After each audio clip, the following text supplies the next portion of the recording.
هادو واحد جوج اصدقاء مصاحبين بجوج، وهما مدرسين في التعليم، معلمين، كانوا مصاحبين من صغرهم، واسرار هذا عند هذا واخبار هذا عند هذا.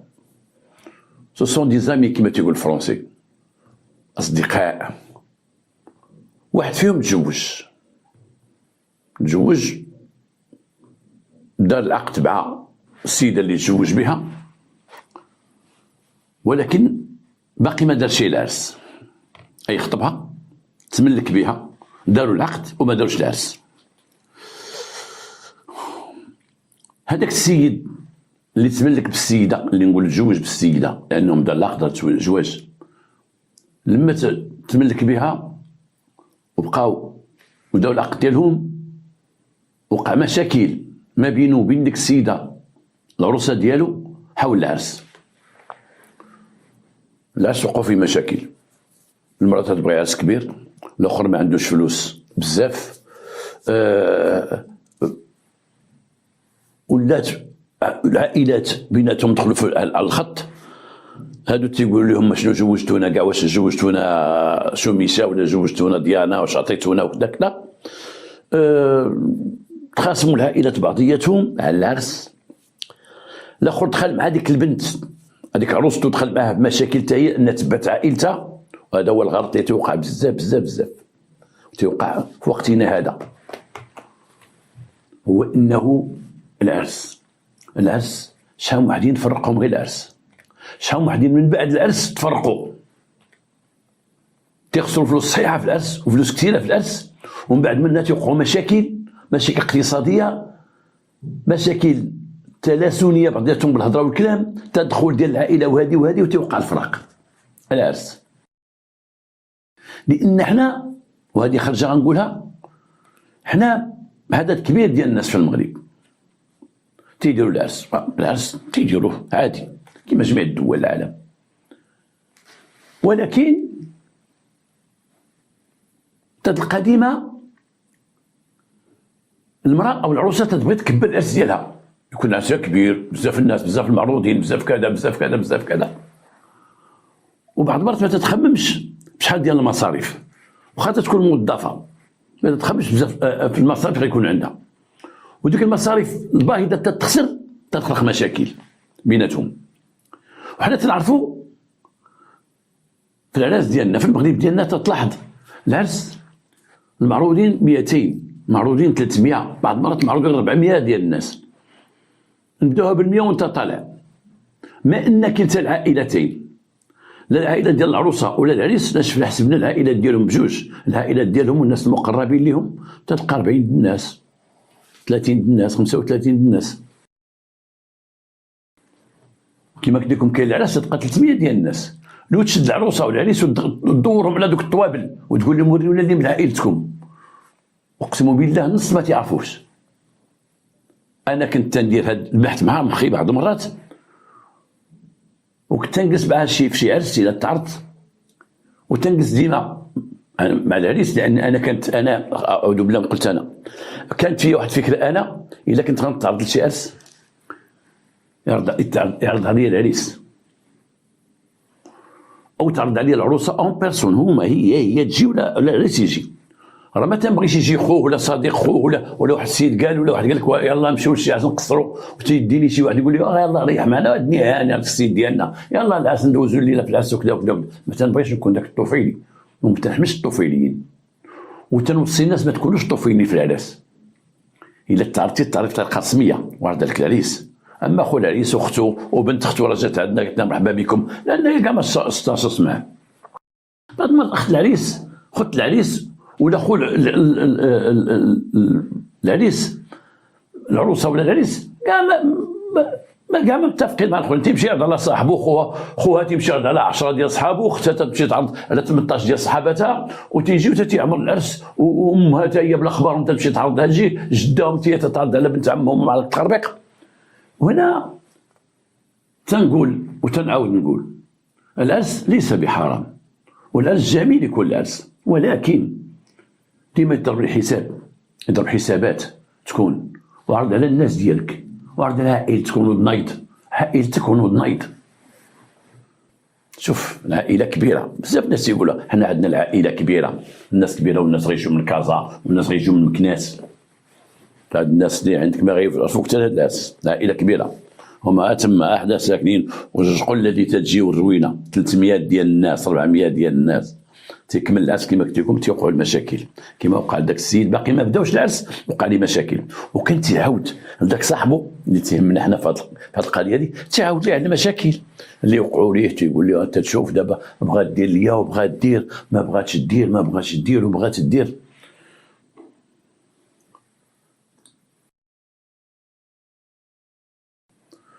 وتيعاود ليه وتيقول ليه كل شيء، حتى انه كرهو بدك تعاودي تعاود ليه، كرهو داك خيدا كرهو في العرس وما يجي من العرس ومن الزواج وما يجي من الزواج والملاك وما يجي من الملاك.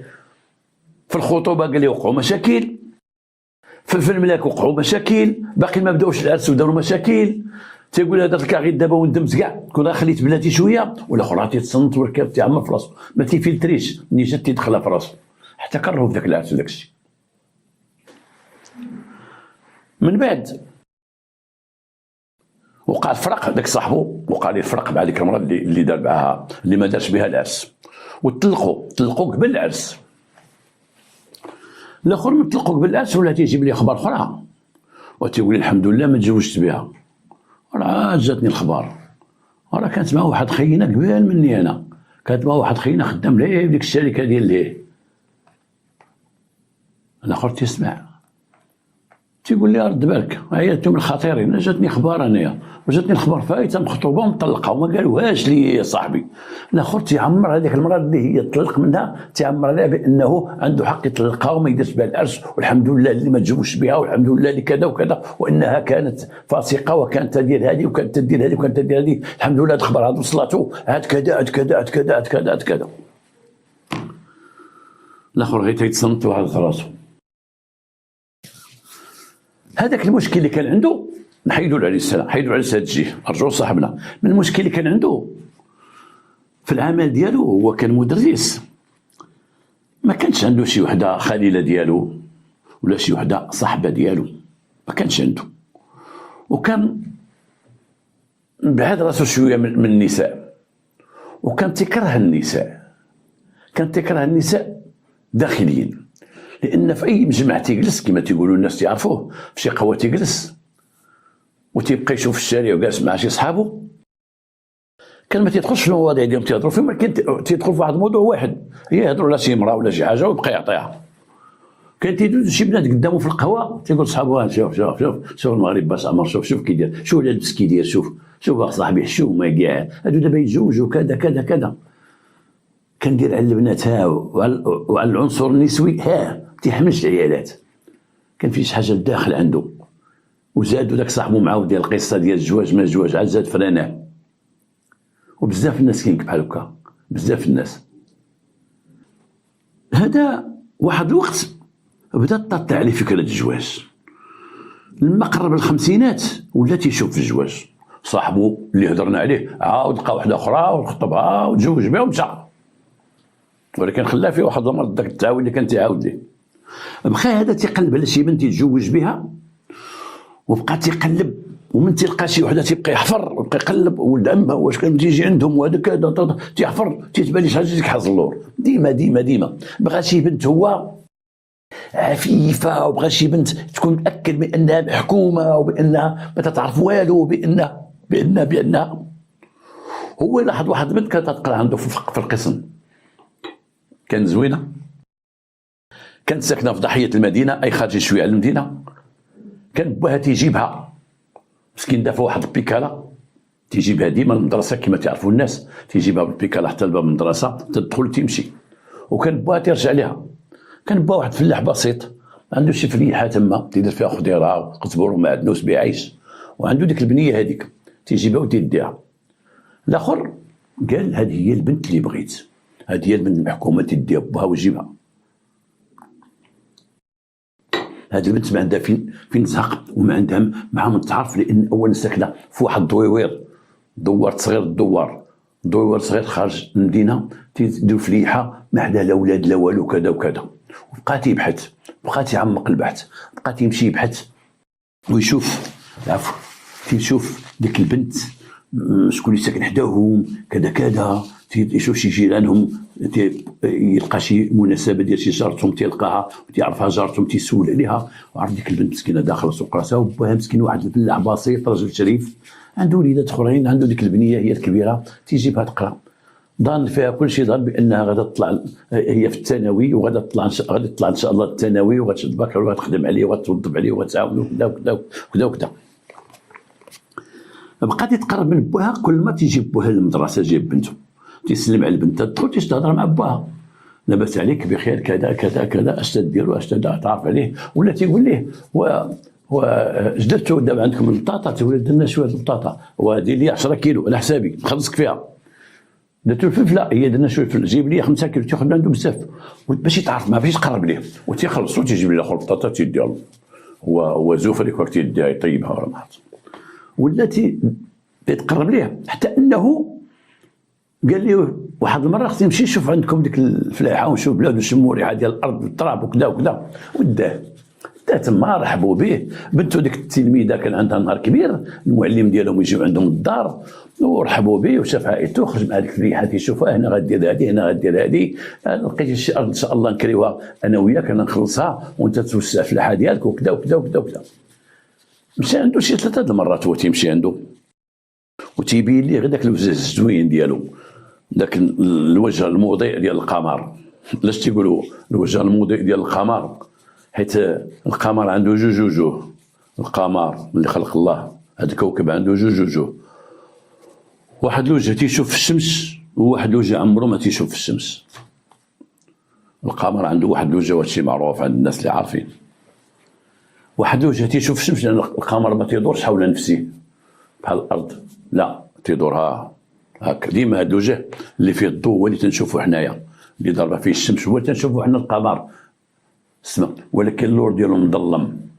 وبزاف الناس عندهم هاد التيوريم ولا هاد القانون ديال الوجه، كاين بزاف الناس اللي عندهم واحد الوجه مضوي تتشوف فيه داك الرجل كذا طاطا، ولكن داك الوجه المظلم ما تيبان حتى تيطلع عليه الدم ولا حاجه وتيبان لك اش تيسوى، تيبان لك بنادم خور تيولي او تيقوم بشي جريمه تيقول الناس ويلي ويلي، وهذاك اللي ساكن ظريف بحال هذا لقى واحد خناقات شي 3 العيالات، كلشي تيشهد فيه بانه واحد الراجل في الحومه عايش بوحدو مزيان وظريف وما تيقيس حد، ما تيمس حد في الخلقه، قاتل 3 العيالات في دارو ودافنهم. دابا نجيبوا القصه ديالو ان شاء الله. هذا كان عنده ذاك الوجه المضيء اللي يبين الرجل الفلاح، وبين واحد الوجه منور، واحد الوجه ديال القمر، واحد الرجل مزيان، كان مخبي شي حاجه اللور. شنو مخبي الوسواس، مخبي الشك، ومخبي التناوي اللي كان مريض به من الداخل. على اين واحد المره قال داك الرجل نجوج بنتك، هاد البنت تبقى نجوجها. قال لي راجل ودي حنا ناويين فيها الخير وتوظف وتعاوننا، شوف اسيدي قال لي انا غنجوج بها وكاين انا وياها، انا غنساعدك، انا كل شهر نساعدك ونعاونك وكذا وكذا وكذا، ولا بغيت تخدم حتى نجوج بها انا، نقلب لها خدمه اللي غتكون بجنبي، تكون حدايا وتكون هادي وتكون هادي وتهادي. الراجل مسكين كلا لي مخو وقال بنتو قالت له انا بغيت نقرا كذا ما كذا، ولكن البنت قدام المعلم ديالها داخت بحال شي وحده عمرها ما قاست الخمر، وواحد النهار شربات غلطا، شربات شي كاس الخمر غلطا، ما تبقى تعرف شنو تدير، ما تعرف شنو عندها، شنو وقع ليها. وبوها مسكين حضر راسو لذاك المعلم وشاف فيه الخير، وشاف فيه بانه تيبين ليه فلوس لما تيجي عنده ولما تيشري من عنده، وتيقول لي غنكري معاك واحد الارض ونديرو وعطاه البنت. تزوج البنت قال لي العرس غنديرو عندكم هنايا، ما غنديروش في المدينه فين ساكن انا، ولكن هذا العرس عافاك يجي البنت امها خالتها عمتها، ما نبغيش نسمعها الصوت البراني، حيت انا ما غنجي معايا تحت، انا غنجي بوحدي وندير كارت مراتي، والعرس نديروه البنت عندكم هنا في الدوار، ولكن عافاك ما نبغيش انا زوج قله ولا نبغيو. قال لي ودي الناس ديال العروبيه هنا تعرف تيجيو بغيو يتفرجوا، اللي بغى يتفرج، احنا غندير بحساب الله يرحم والديك واحد 30 و 40 ديال الناس، الماكله وكذا وكذا، انا اللي غنخلص وكذا وكذا وكذا، ولا تينهيه وتيوري الطريق لذاك الراجل. قبلوا كل شيء داك السيد هذاك داك الشيء اللي بغا، وزوج البنت وهزها جابها لدارو. من جابها لدارو جلسها ولات تدور لي في راسو ديك الخيانة الزوجية، الوسواس شدو حالو، ويمكن شي واحد غادي يتعرف عليها، واش كنعرف عليها شي واحد. كيما تتعاود هي دوزت حياتها كلها، البداية ديال الزواج ديالهم كلها في لي زونكيت، وهي اللي بحثت معاه. عندكم شي واحد ساكن حداكم في الدوار، وعطينا شتو طويل اللي كنا حدا العرس، شكون هذاك؟ واجا سلم عليك هو امو، بقى يعاود لك شكون تيعاود لك، سلموا عليا وصافي. زعما شكون هذاك السيجيوم هذاك اللي كان جا، شكون هذا؟ ولا تيدير لونكيت على الدوار ديالها، من خلالها تيسول على الدوار ديالها وشكون كان جا العرس، واحد سلم عليكم في العرس، شكون هو هذاك، وكذا وكذا وكذا وكذا. خلا والديها مرة تيجيو عندها، ما بقاش تيديها للدوار، ما بقاش تيديها لدارهم، ولا بغيتو اجيو عندها، بقاو دارهم تيجيو عندها. نهار اللي تيبزو عليه وتيأثروا عليه وتيبقاو عليها، ودي دير لنا شي حل، ما دير لنا شي حل، دير لنا هذه البنت تجي تشوفنا، العائله تما بغاو يسلموا على كذا، تيداو وتيبقى حساس معاها، تيجلس معاها في البيت فين جالسه هي عند دارهم، واللي بغى يسلم عليها تيسلمها تما حداه قدامه، وما يمشيش عند شي وحده تما في الدوار، يمشي خالته ولا عمته يتغداو عندهم، او يديوها يتغدى او يديوها كذا، الا بحضوره هو. وعاد ما بغاتش تدخل، وحملت ديك البنت وولدت بنيه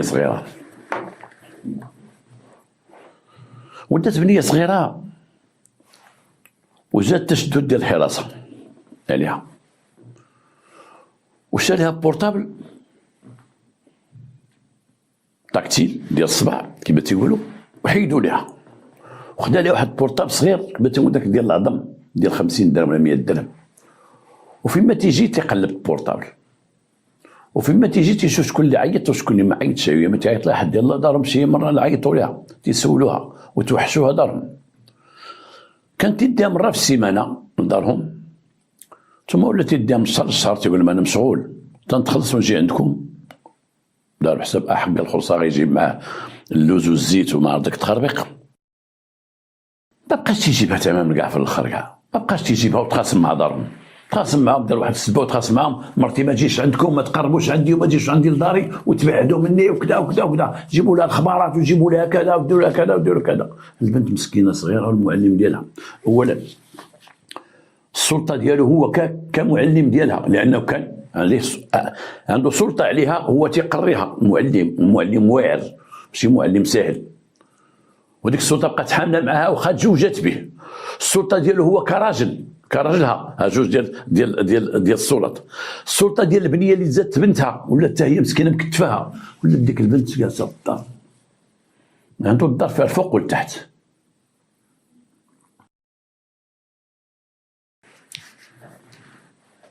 لتحت سدو واحد الشرجم ديال الكوزينه، كان تيشوف الشارع سدو، وطلع على الفوق قال لها شوفي، من تبغي شويه تفوجي انت وبنيه طلعي للسطح، واحد السطح معلي ليه السور ديالو، ما يمكنش ليها تشوف في الزنقه الا طلعت بسلم ما عندهاش، ولات البنت تشوف في السماء، تشوف غير في السماء، بحال داك لي كولوار اللي شفت انا في السجون. كاين واحد الكولوار شفتو في واحد السجن المركزي هنايا، واحد الكولوار تا هو محبسين منه فسحه ديال دوك الناس اللي عندهم الحراسه اللاصقه، اللي تيكونوا خطيرين، مره تيخرجوا في واحد الكولوار، داك الكولوار ديال اونغل غادي تيجمع حتى اللي تجمع بحال شي وثلاث، وواحد الحيوط عاليين، وتيمشي ويجي فين مسجون تيشوف غير السماء، هكا ما عنده فين يشوف غير السماء، هذه هي فسحه، تا هو خلى لها سطح غير السماء، وتيخرج بالساروت وتيجي بالساروت، تيخرج بالساروت وتيجي بالساروت. البنت قطعت الاتصال مع عائلتهم تماما، وبالاخص لما خدا لها التليفون، ما بقاش عندها اتصال بالعالم الخارجي، ولا مع عائلتهم ولا مع شي صاحبه ولا مع شي حاجه، هي في السجن. والرجل جبار وقوي، واحد المزاج عنده مخربق كما قلت لكم، وبرد بالوسواس، وجمعت فيه المصائب. والسيده مسكينه خايفه وجالسه في ديك الدار، ولات ما صافي بغات غير تنفس كما تيقولوا، بغات غير تشم الهواء، ما كاينش. بعض المرات من تيبغي يحن عليها تيخلي تا تتقرب العشيه وتيخرجها وتيخرجها بواحد الطوموبيل شراها وتيديها شي بلاصه بجنب البحر شي حاجه، ولكن ما تنزلوش من الطوموبيل، تتبقى جالسه في الطوموبيل تتشوف عينيها بالطوموبيل. الا بغات البنيه تقيسها ريح تيهزها هو تيهز البنت وتيبقى يضربها حدا الطوموبيل، اوه شوفي ليه المراه تتشوف.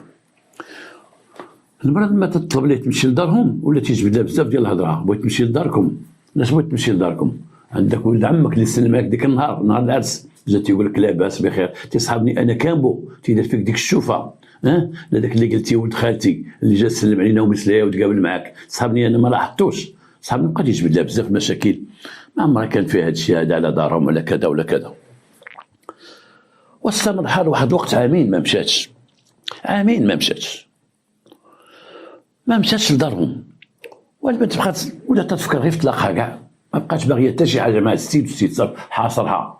تيقول لها شوفي تقول لي نطلقك ولا ما نطلقك، والله ما تخرجي من هاد الدار غير خرجوا هزينك 4 بالله، والله تنقطع لك راسك، والله تندبحك، ريحي الارض، تقول لي دارنا ولا نخرج ولا كذا ولا كذا، صافي غلبها. كانت تيديها الحمام بعض المرات نهار لو 16 نهار 16 في الشهر، بعض المرات نهار 17 في الشهر، بعض المرات نهار 18 في الشهر، هذا الوقت هذا. علاش بالضبط هذا الوقت هذا؟ لان هذيك وكانت تيديها مره في الشهر الحمام، والسيده خوتها تعوم في دارهم، كانت تيديها الحمام الوقت اللي تتفوتها العاده الشهريه، والعاده الشهريه عند ديك البنت في ذاك الوقت ديال 16 17 18 ديك 4 ايام 5 ايام، لما تتساليها تيديها الحمام، لما تتفوتها تيديها الحمام. هي مسكينه فكرت ولقات بانه كاين فرصه عندها باش تصل بعائلتهم. هنا عطات له واحد الطيابه، قالت لها اختي عاود تلاقي ستها داخل في الحمام، لانه في الحمام كان تيديها وتيجلس لها قدام الباب بالطوموبيل، قدام باب الحمام، قدام الباب داخل والخارج، تيخاف ما تصحاب الرجال غيدخلوا للحمام، حمام العيالات. هو كديكم كان تيوقف قدام باب الحمام وتيستمر قدام باب الحمام حتى تخرج تركبها تيديها.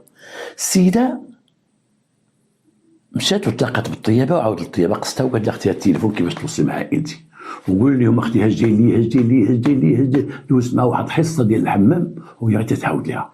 السيده قالت لها انا كوني هانيه، انا لا بغيتي نمشي حتى لداركم مشيت لداركم، نعتت لها الدار. وديك السيده مسكينه الطيبه قامت متعين مشات لدارهم، قالت لهم بنتكم راها مع حمق، بنتكم مع راجل احمق مصوتي، راه تيهددها بالقتل، راه راجل مسوس، راه تيبقى يقلب في البيبان، راه تيبقى يقلب في الباب السطح، تيقلب تيبغي يخرج يعاود يستوت 4 المرات، راجل راه احمق، راه واحد النهار يجمع مع هاد البنت هادي، راه تيديها في الليل بعض المرات شي جردة يجلسها ولا تيديها جنب البحر يجلسها في الليل ويجيبها. بنتكم ما تبقاش تجي عندكم، قال لها ما بقاش تجي عندنا سيدي، قال لها با سيدي انا راجل ضعيف ما عندي ما ندير ليه، خليت امر الله وخليت كذا كذا، انا بغيت غير بنيتي تجي عندي، ما بقينا باغيين حتى حاجه، ما بقينا باغيين لا هذه لا هذيك. لما ديك السيده مشات عندهم ديك الطيابه وهضرت معهم وتذكرت معهم، وهذوك الناس عيطوا على شي بنات عمتها وبنت خالتها وخالتها، تجمعوا كاملين على ديك الطيابه، تجمعوا وقالوا اشنو غنديروا. قالوا البنت خصنا بنت تجي في حالتها، هذا هو الحل. اش غنديروا؟ نمشيو عند البوليس نقول ما تيخرجاش؟ اشنو نمشيو عند البوليس؟ قال سيدي السلام عليكم السلام، اسيدي واحد السيده مجوجنها بنتنا وما تيخرجاش من الدار، يقول لك شغل كيخرجها ولا جلسها، خلاتهم ما تيخرجهاش، فين بغيتي يخرجها؟ ويخرجها تشوف عائلتها وكذا وكذا وكذا. هذه شي كاين ناقصه، ما تاخذش بعين الاعتبار، قد تاخذ بعين الاعتبار شي ناس عارفين القانون بالضبط، عندهم محامي صحيح وكذا وكذا اللي يخليو يديروا دعوه بان البنت محتجزه وبانها مسدود عليها. انا مسكين الناس راهو مسكين كما قاد لا تصدع المحكمه والبوليس والجدارميه وكذا وكذا، كان مسكين مسبب امر الله حتى جات ديك الطيبه ولقات لهم الحل، واتفقوا على واحد الحل مزيان. اتفقوا عليه بانهم غادي يجيو للحمام في الوقت اللي يعرفوا السيده جات، وخدت التليفون ديالهم، لما تجي السيده الحمام غادي يجيو تا هما للحمام، دوك بنات خالتها وصاحبتها وكذا، الناس اللي هو من عائلتها وما عرفهمش هو، غادي يجيو واحد 4 العيالات، واتفقوا باش يخرجوها من الحمام ويخرجوا حتى البنيه ويسلتوها امامه هو تيشوف. وشنو داروا؟ في النهار اللي السيده تسناو حتى جا داك الشهر باش غيجيو السيده للحمام وسمروا. السيده جات للحمام شافت الطيبه عيطت لها هذوك لان غير خارجين على المدينه شويه بواحد الضيوف، قالت لهم هي جات للحمام اجيو. داكشي اتفقنا عليه. جاو دخلوا للحمام، هو عيالات مغنبرين وداكشي عروبيه، دخلوا وما دا ما جاب. هما اشنو هما جايبين معاهم؟ جايبين معاهم ديك الكسوه ديال داك البرقع اللي تيديروا بعض العيالات، تنقولوا حنايا داك البرقوع، ديك الكسوه كحله، داك البدعيه كحله ديال العيالات، والبرقوع هذا جابوه معاهم لبسوه ليها، عطاوها تلبس ديك الكسوه والبرقع على وجهها والنضاضر باش ما يشوفوا شيء، واللي قات كحلين في يديها وبدلوا لها الصنداره ديالها وبدلوا لها كل شيء. وحده فيهم هزت البنيه صغيره، هزتها دخلتها تحت منها، خرجت بها هي الاولى، زادت بها، خرجت امراه عاديه ما دا ما جاب. الاخرين خرجوا ثلاثه وهي وسطهم بداك البرقع. داك الشيء هو شاف امراه خرجت، امراه متدينه خرجت مع الناس وصافي. مشاو هربوا البنت داوها عند واحد خالتها ماشي في ذاك الدوار، وخلاوها تما هي والبنيه بحال هربانه من الحبس، بحال شي واحد هرب من الحبس، هربوها من الحبس.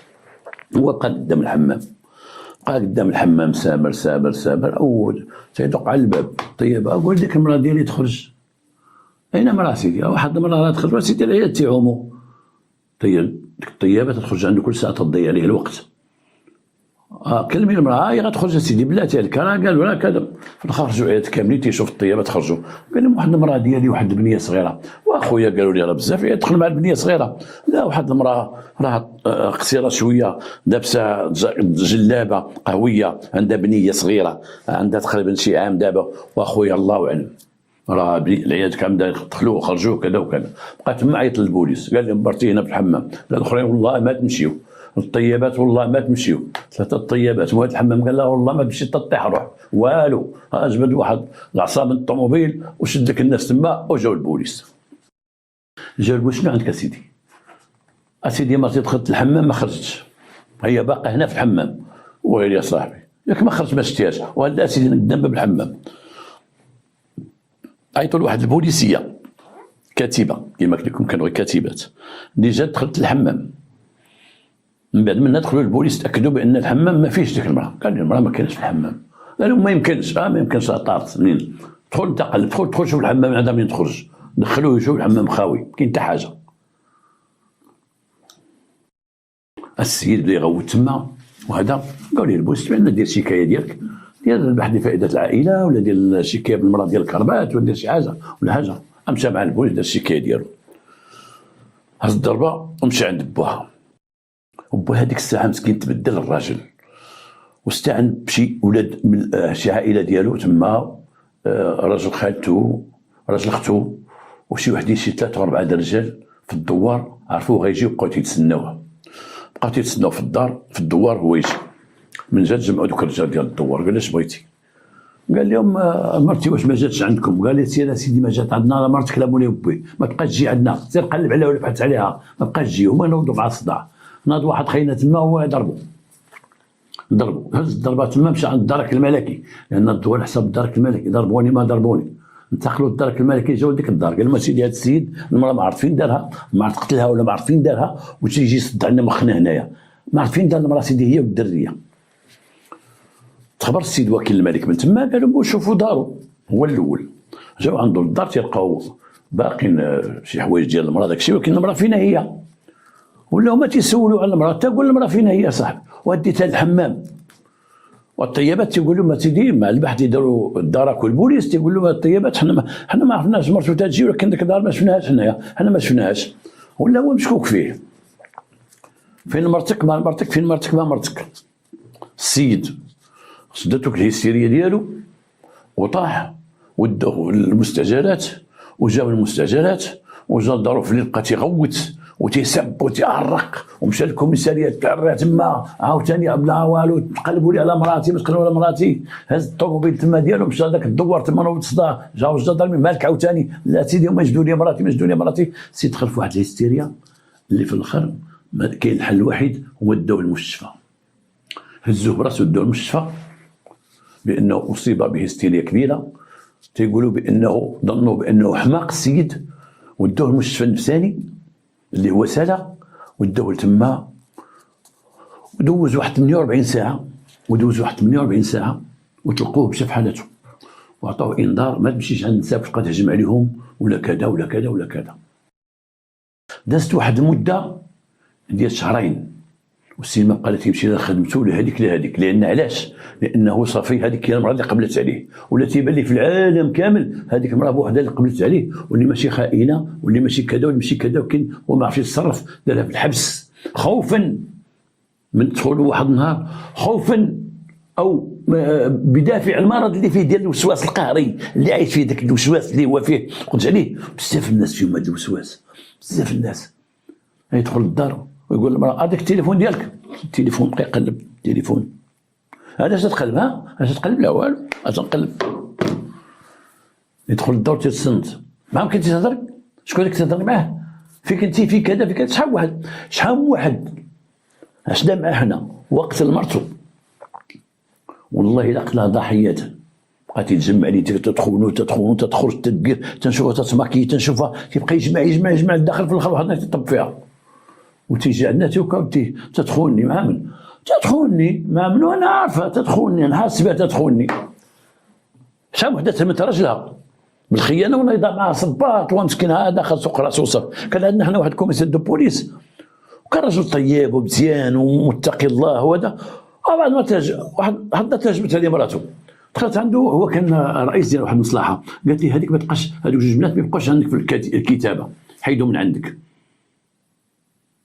الناس تيقول لي راه تيبقى يضحك مع هذوك جوج كاتبات اللي عنده وكذا وكذا، وسط المصلحه قالت لي تحيدهم من عندك ما يبقاوش، بحال هو اللي يدير الكاتبات، المديريه الاداره العامه اللي كانت في الوقت هي تدير الكاتبه، ماشي تدهز اللي بغيتي.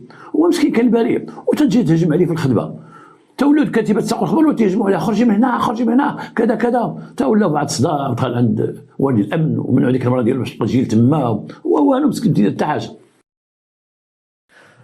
هذاك السيد من خرج تفاجأ بواحد المفاجاه قلت لكم، تفاجأ بان جاتو واحد الورقه في ان مراته تطلب باش تطلق منه، جاتو استدعاء من عند القاضي. المراه داو عند عائلة مع القاضي وشرحت لي كاع داك الشيء هذاك، وشرحت لي بانه في الاخر هاجد في هستيريا، راه داو المستشفى العقليه، مشى عند القاضي وتلقى مراته محميه من طرف العائله ديالها او الاقارب ديالها في المحكمه. وقال لي القاضي السيده بغات الطلاق، بدا تيدخل ويخرج في هضره، لا وانا كذا كذا، وتاكد القاضي بانه هذا الرجل غير صالح الزواج، بانه غادي يدير شي مشكل، لان خصوصا ما بعد الجلسه الاولى والثانيه الثالثه، الجلسه الثالثه القاضي تاكد بان الرجل ناقصه شي حاجه، ماشي هو هذاك، هذه قد يدير شي مصيبه لهذه المراه، هذا الرجل مريض بالوسواس وخطير. اسيدي تبغي تخرج وتتبغي تطل من الشرجم وتتبغي دير كذا وتتبغي دير كذا وتبغي دير كذا. والقاضي قبل باش يكون الطلاق وقال لهم صافي نتوما مطلقين المراه، طلبت التطليق ديالها وطلبت باش تطلق، الصلاة على النبي في الدار، وطلقات من ديك المراه، طلقات من ديك السيده، مشات للدوار ديالهم، جلست في الدوار واحد الوقت، من بعد وصلت على اختها تطوان مزوجه تما، تيقولوا الناس يعرفوهم في الدوار بانها تما خدمات وتزوجات. وداك السيد بقى بوحدو بداك الوسواس ديالو وداك الشيء، وفقد العمل ديالو كموظف التعليم، جراو عليه لانه تخربق في عقله، خلاو لي شي بونسيون صغيره. واللي عاود لي هاد القصه هادي شرحها لي واحد العميد وقال لي نوريك فين غادي تلقاه، قلت له قال لي انا نوريك. وانتقلنا انا وياه بلا ما نبينو مدينه قريبه من القنيطره، قريبه بواحد 40 كيلومتر، مشيت انا وياه وقال لي راه هو فينا هو، شتي هو هذاك جالس بواحد اللحيه دار واحد الدراعيه وتيبيع شي حاجه في الارض، تيبيع القشرات وتيبيع شي حاجه، حاط شي صباط قدام وحاط شي كذا وحاط شي كذا وحاط شي كذا. قلت لي اين مدرسه كان هو؟ قال لي مدرسه كذا، عطاني رقم اسم المدرسه اللي كان تيدرس فيها. قلت لي تسنى انت بعد ونزل قدامك، قلت السلام عليكم، قال لي السلام، قلت لك شويه كي دار شويه لاباس بقاس على باس، واش عقلتي عليا ولا لا؟ قال لي لا سيدي ما عقلتش عليك. قلت كنتي في المدرسه كذا؟ قال لي ايه. كنتي في التعليم تما؟ قلت له راه كان ولدي تيقرا عندك. اييه قال لي سميت ولدك، وذكرت لي واحد السميه غير ذكرتها لي باش تاكد بانه هو. قال لي كنت في ديك المدرسه وهذه شحال وانا تنقري تما وكذا وكذا وكذا. وقلت له ايوا درتي شي وليدات، درتي شي هذا، واش ديتي التقاعد ولا؟ قال لي خرجت في حالتي اللهم عايش سن لي من الوظيفه كاع راه خلاو لي شي حاجه عايش بها والصلاه على النبي. ودرتي شي وليدات انا غير تنقلقلو اش بيني وبين شي وليدات اش غتزوج في هذا الوقت كان مرا تزوج بها في هذا الوقت ناقص والله باقي مع هذه المراه رغم انه كذا وباقي ممجوج وباقي تيعادي العيالات في خلال الهضره اللي جبتها معاه انايا. نتمنى من الله هاد الرساله توصلكم وتعرفوا شنو هو هذا الوسواس القهري والمشاكل اللي تيدير كما دار هذا السيد وتيدير الناس بزاف بزاف بزاف بزاف بزاف وديروا منه احتياط وردوا بالكم معاه وما تهمها وما تهمك مرتك ولا تهم مرتك تكون على يقين. ولما تلقى شي حاجه على يقين وكاين هذا الشيء هذا عندك تمشي شي حاجه اللي خطيره كاين الوزن كاين القانون. اما اذا درتي شي فعله غتولي كنتي ضحيه غتولي مجرم. والله يكتب السلامه ونتمنى هذا الشيء حتى شي واحد. والسلام عليكم ورحمه الله.